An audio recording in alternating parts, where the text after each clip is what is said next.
The film begins in the small town of Everett, where a married couple drives their pickup truck to buy lottery tickets. They don't rely on luck. They found a mathematical way to predict winning the state lottery. But their tale started earlier. Jerry wakes each day wondering if this will be his last shift at the breakfast cereal factory where he manages a department. Despite decades of service, the board hints it's time for him to retire, even shutting down his conveyor. Though he protests, "I don't have to be," they dismiss him, saying he's served his time. He is eventually forced into retirement. That evening, Jerry and his wife have a family dinner. Though he hides his sadness, the family comforts him, admiring his 42 years at the job. Their children gift him a boat to cheer him up. Jerry is grateful, but the loss of his job still weighs on him. A month later, Jerry hasn't used the boat. One morning at a local store, he meets his friend Steve and learns Steve's bank saw just 2% gains. Steve urges Jerry to invest in stocks for higher returns, but Jerry fears losing money and regards stocks as gambling. When Jerry finally tries to launch his boat, he forgets to set the handbrake and almost drowns his car. He escapes, but breaks the boat's motor. Nervous, Jerry heads to a cafe for coffee, where he overhears talk of the windfall lottery, a jackpot hitting $2 million with no 6-number winners, so the entire prize rolls down to those hitting 3 or 4 numbers. Jerry sees a lottery advertisement and, using his exceptional computational skills, calculates the odds on a napkin, discovering a loophole that increases their chance of winning. He shares this with Steve, who is skeptical, convinced the game creators wouldn't let money be taken so easily. Jerry explains, "On a typical draw, there's a 1 in 54 chance to hit 3 numbers and 1 in 500 for 4. Odds are you lose every time." Jerry finds that when only one number remains to win, the prize money exceeds the cost required to buy tickets.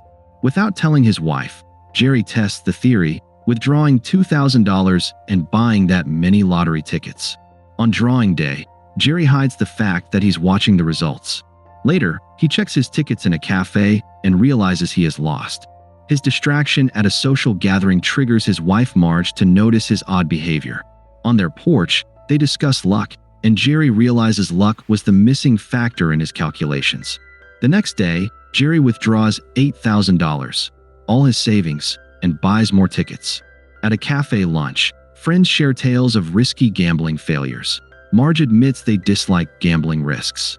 Jerry chokes on his food, realizing he's become one of those crazy people. When results come in, Jerry wins $15,000, almost double his investment. At home, he hides his winnings in a popcorn tin in the pantry. Nearly exposed by his granddaughter, he switches the cash to a cereal box. That evening, Marge guesses his secret, and Jerry accidentally admits to playing the lottery and winning. Instead of blaming him, Marge is happy. After 40 years of waiting for their pension, they finally have entertainment and pleasure. When the couple prepares to buy tickets for all their $15,000, they learn their state lottery has closed. To continue, they must travel to neighboring Massachusetts. At Steve's office, he hears this and offers $1,000 to join. The elderly couple sets out early, undeterred by the challenge. At a gas station in Massachusetts, they find a lottery machine. They attempt to buy 8,000 windfall tickets, but the machine prints 1,000 tickets per hour. The seller allows Jerry to operate it. After checking into a hotel, they watch lottery results and start checking tickets, winning $21,000. Marge suggests involving more people to boost winnings. They form a corporation, inviting friends and locals, some paying entry fees with goods like a quad bike. Each participant pays $500 to join GS investment strategies. Word spreads, and new members join eagerly. At the motel, they watch the lottery broadcast and plan the next ticket purchase of $40,000 at the gas station. Bill, the seller, surprised by their funds, is invited to join. He agrees and recruits friends too. One even robs his parents for more tickets. The next day, Bill informs them they don't need to count tickets. The store receives a printout of winners. Only 2 bought tickets there, but their winnings have doubled to $80,000. Jerry and Marge keep reinvesting, doubling savings and those of investors after each lottery. Meanwhile, at Harvard University, student Tyler researches the lottery and simulates a 100% chance of winning. He raises money from dorm mates, promising legendary status. Tyler leads the group to buy tickets, but demands control. Jerry stores boxes of tickets in his garage for tax records and meets investors to show profits, though many just want to eat. He, Marge, and Steve plan buying $600,000 worth of tickets to cash in before the loophole closes. At lottery management, an employee reports unusual win frequency. More major winners appear than policy allows. The lottery owner wonders who would travel 10 hours monthly to buy tickets out of state. Eric, one of Tyler's group, notices suspicious winnings elsewhere. He hacks the lottery database, discovering another group profiting. New tickets are printed as Jerry and Marge celebrate their 46th anniversary at a gas station. Tyler and Eric confront the couple, sneering and offering a partnership. Jerry refuses. Marge jokes about students studying serious things, but Jerry explains, binomial distribution factors only two things, not human error or the time it takes to fill tickets. You gain $32 for every $100,000 won. They rebuff the students, who leave empty-handed. The next day, Jerry's investors show signs of success. The gas station clerk starts a divorce with a new car, the farmer rents space, and Steve buys a Lamborghini. At lottery headquarters, a staff member reports Jerry's multi-million win, but a boss is unfazed. People winning is expected. Tyler visits Michigan again, threatening Jerry, saying they hacked investors' accounts and demand Jerry stop, as he's made enough money. Jerry sees the risk and initially announces exiting the game. Investors protest. After consulting his family, Jerry chooses to continue playing. Tyler, learning Jerry stayed in, plans a scheme to buy tickets first and intercept jackpots early, squeezing others out.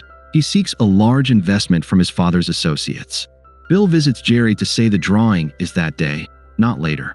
Realizing Tyler's group acted, Jerry confronts Harvard students, scolding them for profiting while he shared dividends. The students stop playing.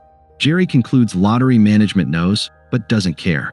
With Marge, he meets directors, requesting jackpot transparency and 2 ticket printers, which they approve. The website now displays jackpots, but Tyler vows to hack it. When he returns to the dorm, no one supports him. Maya Jordan, a Boston Globe journalist, investigates frequent winners Jerry and Tyler. Jerry shows her boxes of tickets, claiming his joy comes from endless nights spent with Marge checking them. Surprising Maya, she reports their winnings helped develop the city. Jerry and Marge decide to play one last time to restore their town. At the gas station, they find lottery machines removed, the license revoked after the exposed vulnerability. The newspaper article blames Tyler, whose father retrieves him from university. Lottery officials express surprise and announce the game's phase-out after the night's draw. At an investor meeting and a jazz festival, locals credit Jerry for revitalizing the city after buying all leftover tickets in the state. The film closes with Jerry and Marge dancing, escaping the festival to count profits spent on town improvements and educating their descendants.